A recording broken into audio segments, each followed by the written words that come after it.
evening. I hope everyone's well today. Thank you for watching as always. Rupert Lowe has been back on GB News this evening. Well, sort of. He was interviewed in the home of Sir Jacob Rees-Mogg, and that's what I want to get into in this video. There's some interesting takes that Jacob has, who I used to quite like. I don't much like him anymore, because he is a creature of the establishment, and he is a Tory shill. That's all he is. Now, you'll know that Restore Britain has had some people on GB News, but there has been a blacklisting of Rupert Lowe from the studio itself. That's why this is interesting, because that is changing by the look of it. And that's probably because there's a lot of vocal critics of GB News that are calling out the bias for Reform UK. So I'm going to get into the clip now, and as I will normally, as I usually do, I will pause it as and when, as I proceed through the video, and then I'll take it apart, and let's see what happens. So, thank you for watching. So the beginning of the clip starts mid-flow, and it's basically the line Jacob was going with is, you're going to split the votes. That's an interesting take, so we'll play the video. We're bringing in new voters, Jacob. We're not necessarily dragging voters from Tories or indeed from Reform. We are bringing some, and we had a defection yesterday in South Cornwall of a Reform candidate, a very good man called Roger Tarrant, who joined us, deputy leader of the council down there, shares our view, businessman, got very frustrated with the way in which Reform is dealing with it. If you bring in new voters, that still doesn't get you to winning a majority. It still leaves the same problem with the right being split. It increases the common sense vote, not diminishes it. But it doesn't work like that in the first past the post system. There isn't a common sense vote. There's a vote for Reform, there's a vote for Restore, there's a vote for the Tories. However, Jacob is being quite disingenuous here, and you'll find this throughout the video. Many people who vote blue, i.e. Tory, traditionally, are voting Tory because that is all that is on offer. There is nothing else on the right on offer that is credible. Alright?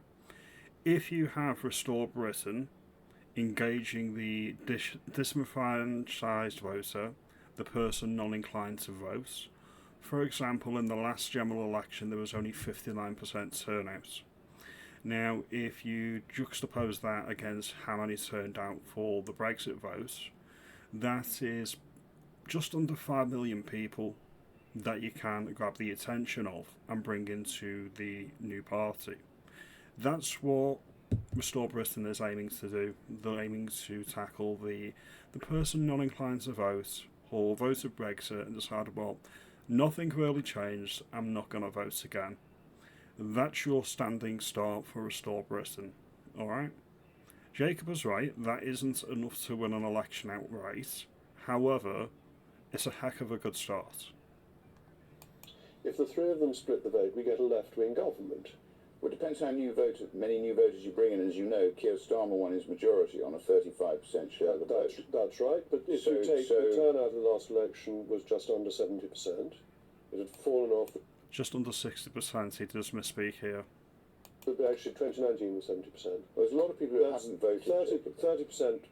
If you got all of those 30% to vote, which is inconceivable, because even in the 1950s we were only getting up to an 80% voter level, but let's say you do. That's 21%. That's a standing start, that's 21%. Alright, I think around 70% turned out for Brexit. So even if you get around that number, that's just under 5 million. And then you add on top at the top of that another 10%, if you can get up to something like it was voting in the 1950s, that's a heck of a big start. And then you're going to be poaching people from Labour, because there's a many blue-collar worker that votes for Labour that doesn't recognise the party, so you've got them to play for. Then you've got the people that you're going to poach from Reform, because you will poach some from Reform. And then on top of that, once the remaining Tory voter realise that they are actually on a sinking ship, there is no hope on their sinking ship, and they better jump off the ship to get a right-leaning government, that's also voters you're going to pick up for Restore Britain as well. And again, potentially Reform UK. I actually predict that Reform UK may do their merger with the Tories before the next election. We'll have to wait and see, but we'll continue. You're still not necessarily even coming first. Well, I think So you're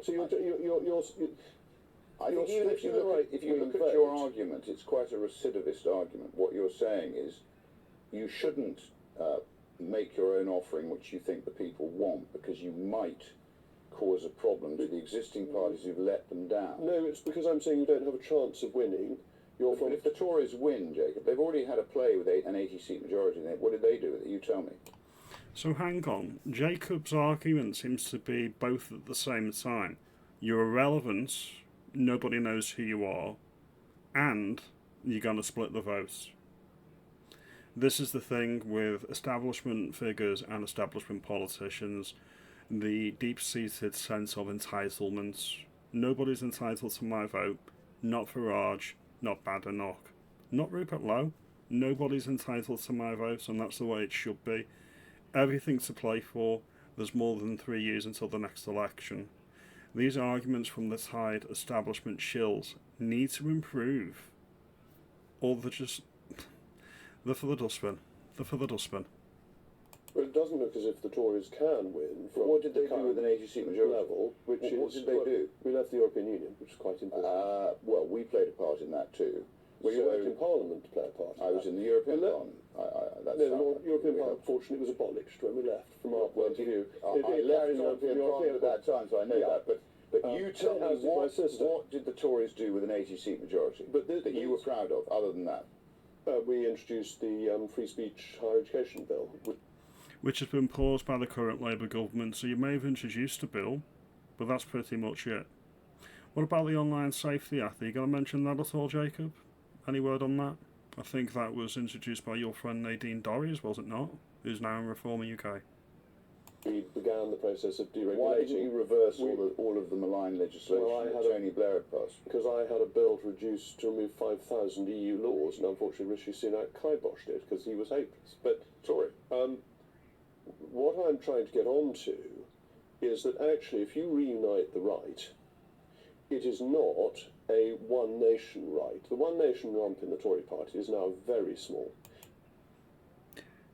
Jacob's labouring under the delusion that the vehicle for change would be the Tory party.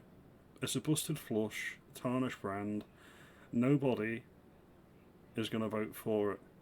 And as I say, even the dyed-in-the-wool Tories would vote Restore Britain, in my view, rather than Zach Prancer getting in.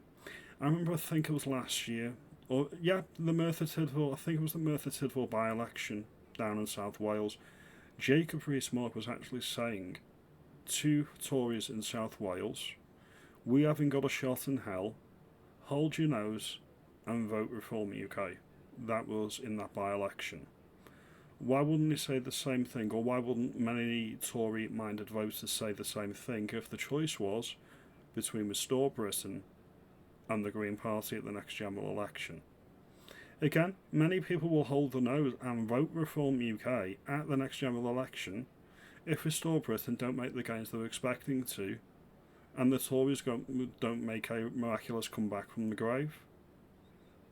But Jacob is so staunchly dyed-in-the-wool Tory that he's not even entertaining that prospect, whereas more people, I think there's more people like me that tend to be a bit more level-headed, even-minded on the matter. If you speak to Tory members, which I do quite a lot of, the one nation rump doesn't exist. And that if we can bring that together, we have a real opportunity for victory that can do what both of us want, whereas you flying your own kite actually doesn't do anything, and you won't get what you want. You'll get the precise opposite, which is a continuation of the hard left running this country. Well, the exact same could be said for Jacob's arguments. You could flip that the other way, alright? If the Tories continue to split the right-wing votes, you're going to let in the Greens. Or Reform for that matter. Or Restore for that matter. When we get our ducks in a row before the next election, any of those three arguments could be true.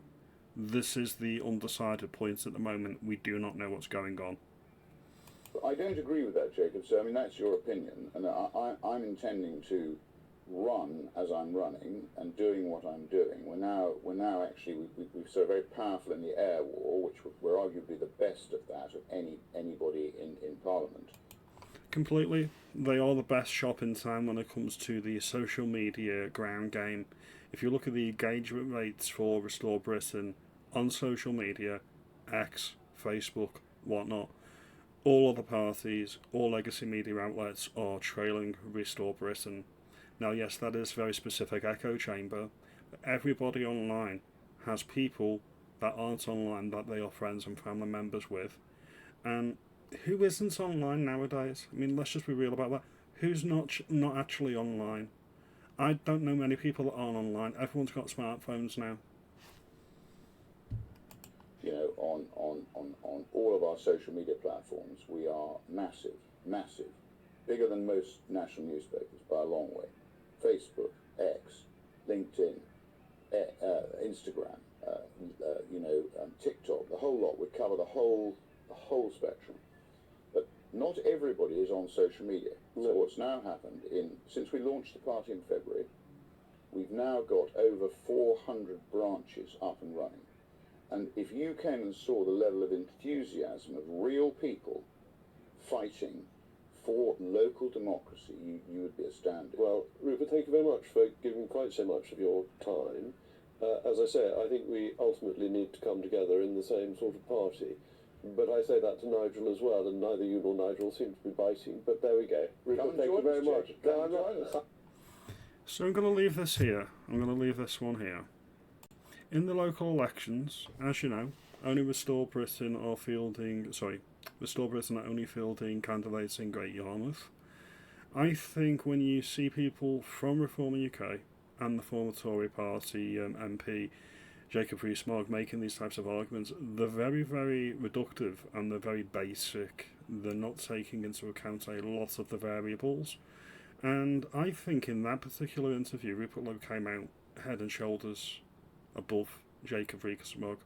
Now, I could be mistaken, I could be wrong. You let me know in the comments below. Do you agree with my assessments, or do you think I'm overstating things?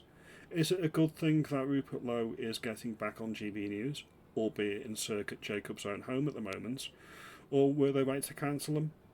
All opinions are valid, and you let me know who you're voting for in the local elections. Comment, like and subscribe, do all of that great stuff, and I'll see you in the next video. You have a good day.